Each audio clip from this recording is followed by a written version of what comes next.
I thank the committee for allowing me to be an alien voice, but I hope not an unrelated voice. Is this a pointer? Yes. Okay. I tend to wander. I'm not reading from a prepared text. The 1992 discovery by Manfred Bitak at Tel Adaba, ancient Avarus, showed instantly a major presence of Aegean art within Egypt that could not have been imagined earlier. The features I don't need to discuss in detail because I think they are at this point very well discussed and probably only too well known to you. The notion of this as part of a broader Koine can perhaps be justified by the discovery by Aslihan Yener in 2006 of a similar sort of scene on pottery. And in fact, Dominique Colon had already illustrated a seal from the same site with bull leaping, and the international flavor of all of this is further stressed by the presence of an Egyptian Ankh sign above life.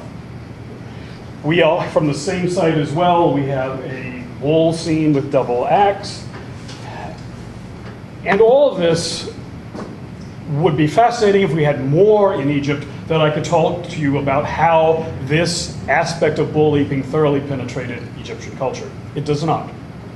So instead, what I want to discuss with you are those few specific examples, or take a few examples, of how Aegean art directly impacted Egyptian artistic repertoires, and a couple of examples of how Egyptian art in return influenced that broader Aegean set of motifs.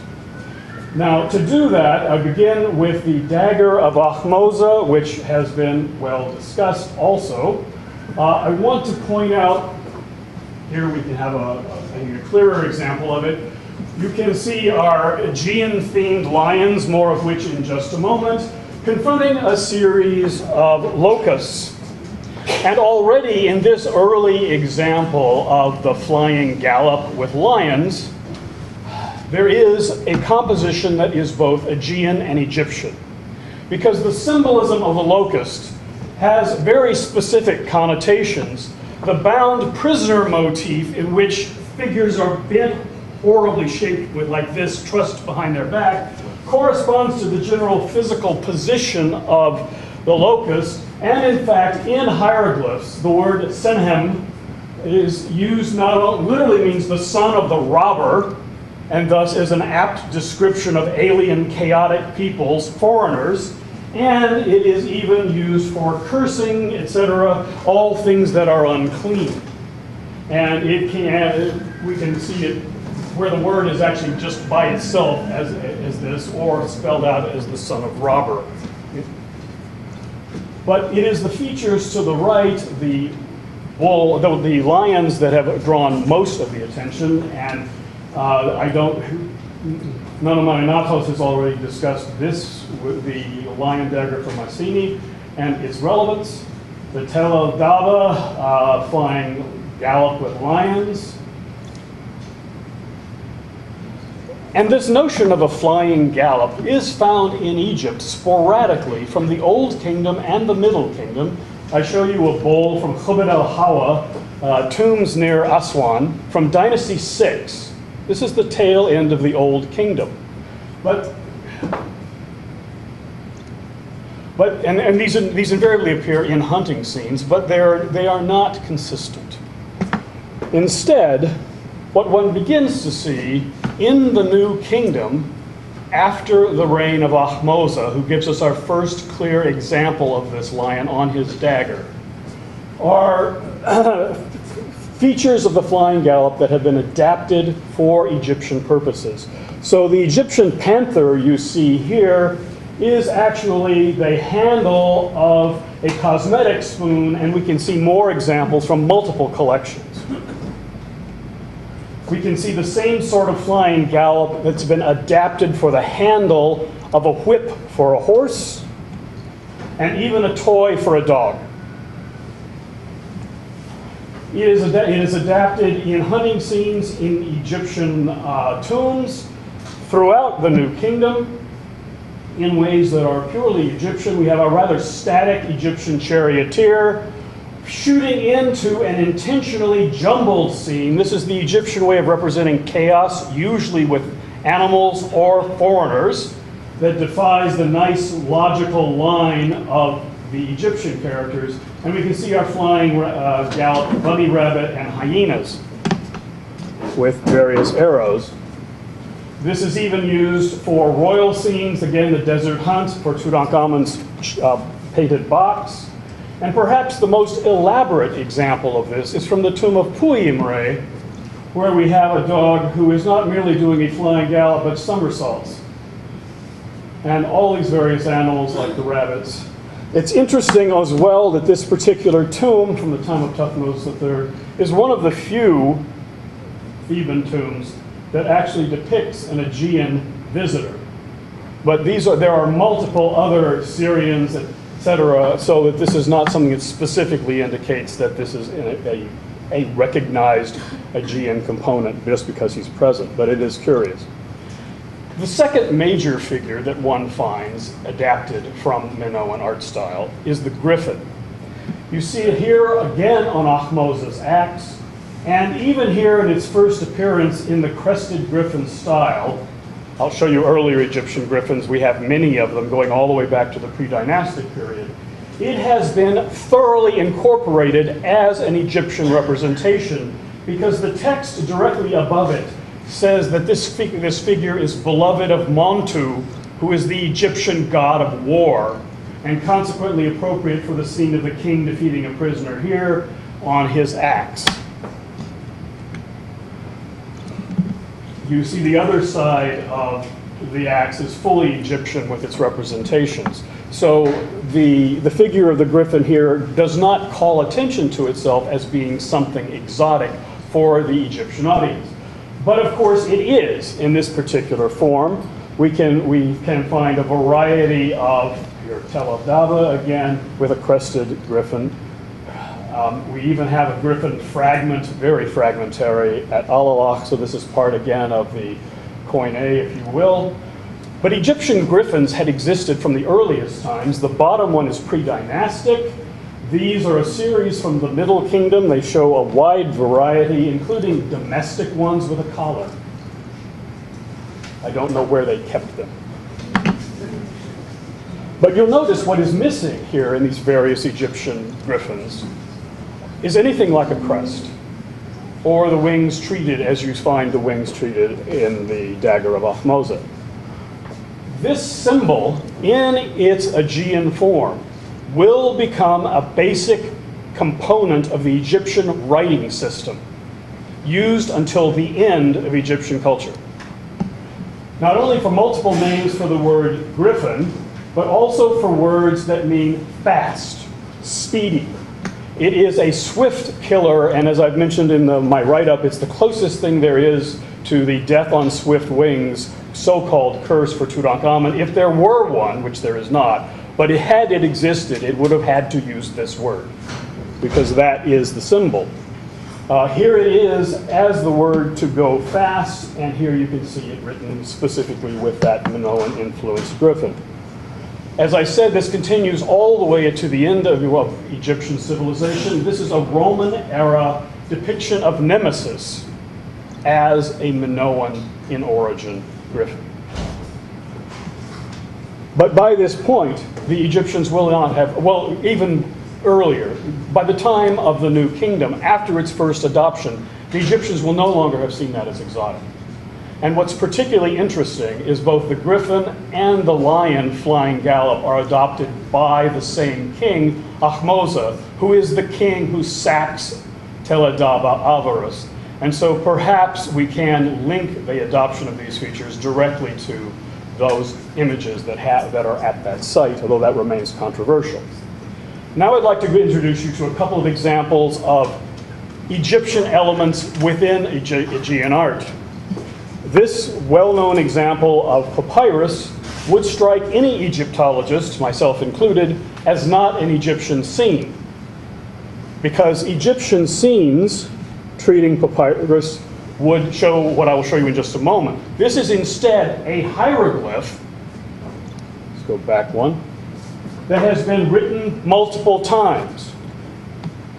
Here is that hieroglyph, a more elaborate version up here, and this is a word which actually means Lower Egypt, the Delta. And it is used in many contexts on trade goods. Here is a normal Egyptian wall painting of what papyrus would look like.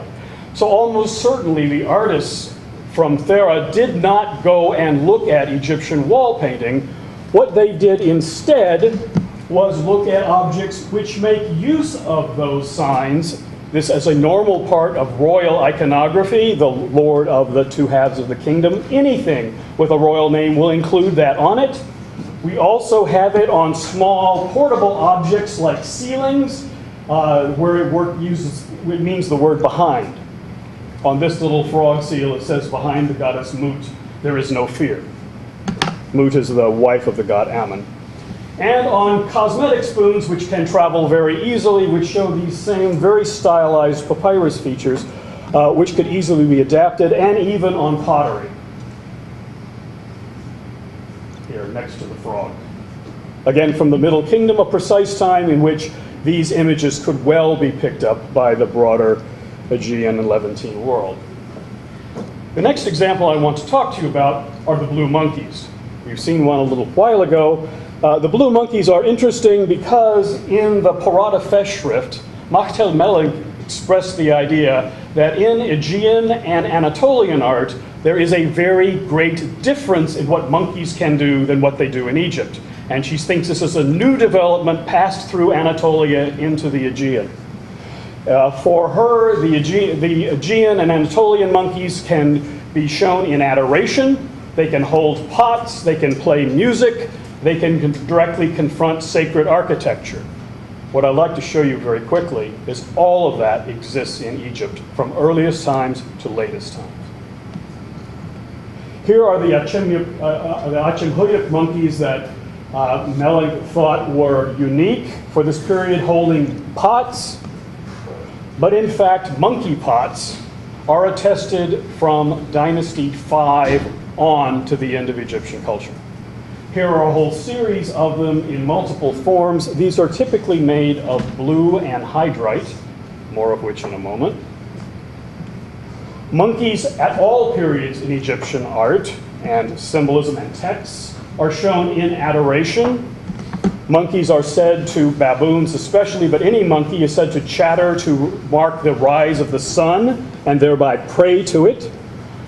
The monkey is associated specifically with the god Thoth. Here, very late, this is Ptolemaic in date. We can see Thoth in adoration of a lion goddess Tefnut in Nubia.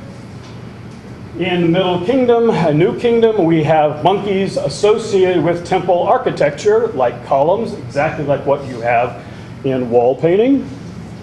We have monkeys from the Middle Kingdom and New Kingdom who are involved with music, here playing double pipes.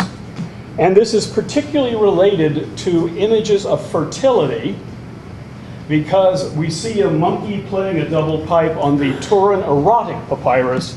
I'm not showing you the activities going on either side, but they are X-rated. But the presence of the monkey with a scene promoting earthly fertility is exactly what one would expect. And we have, again, the god Thoth playing a lyre at the temple of Philae to welcome back that goddess he was shown in adoration from before. Again, Philae, this is late, but the point is this is a common theme that doesn't only begin late, it runs through the entire gamut from the old to the latest periods. Here's an example of one of these blue and hydrite monkey pots. You probably can't see from there just how blue these actually are, but the other examples in which monkeys traveled was in faience, and they are remarkably blue. So I think it is highly likely the extent to which monkeys became blue has to do with the medium by which they were transported. Easily portable blue pots and blue faience figures. The last thing I want to broach to you is the issue of the so-called Minoan genius. Again, Melling in the Parada Festschrift insists that what you see in Aegean art is radically different from what would exist in Egypt. because the genus invariably, while Sir Arthur Evans already recognized the origin of these figures in Taweret, these figures carry vessels before a goddess. And again, an image of female fertility, presumably. The question is, here is our goddess Taweret. She has a crocodile tail. Mellink decided that the back of the figures in Aegean art looked more like a fringed shawl, possibly. Adaptations occur, but adaptations also occur in Egypt, as I'll show you in just a moment. Here's a drawing of that same kind of figure. The goddess Taweret occurs on monkey pots, because many of these monkey pots are designed to hold makeup, kohol, which is used to decorate the eyes and therefore associated with women. So not only is the monkey there, also you can see the surrounding monkey very schematically done. Here's our monkey and here's Taweret. Here's Taweret again on one of these decorative pots. But the most striking examples of Taweret and pots and fertility are Middle Kingdom pots, which are designed to protect women during childbirth. It has been argued, though we are not sure, that these are vessels which may have contained unguents to cure stretch marks. A suggestion. But what you'll notice is that this figure is only partially human. It's much clearer when seen from the side because those are not human feet.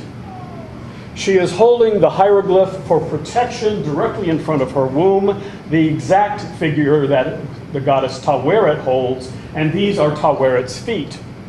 So what you have here is an image in which Taweret is not simply carrying a vessel, she is the vessel.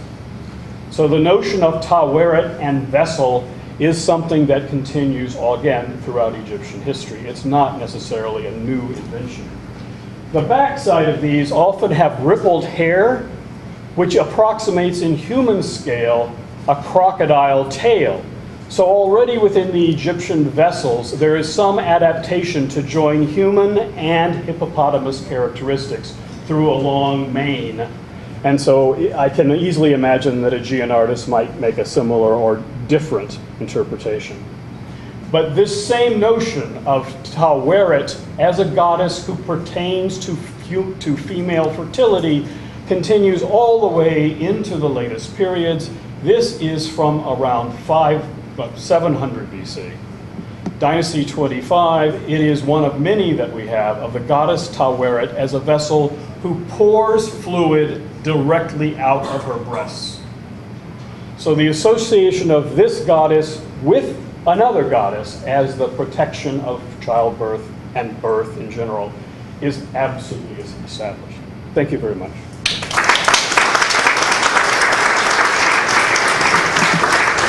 Well, thank you very much. I am sure that with this new approach of some concerning the interpretation of the reception of Egyptian symbols and symbolism in the Aegean, I think that you stimulate for a deep discussion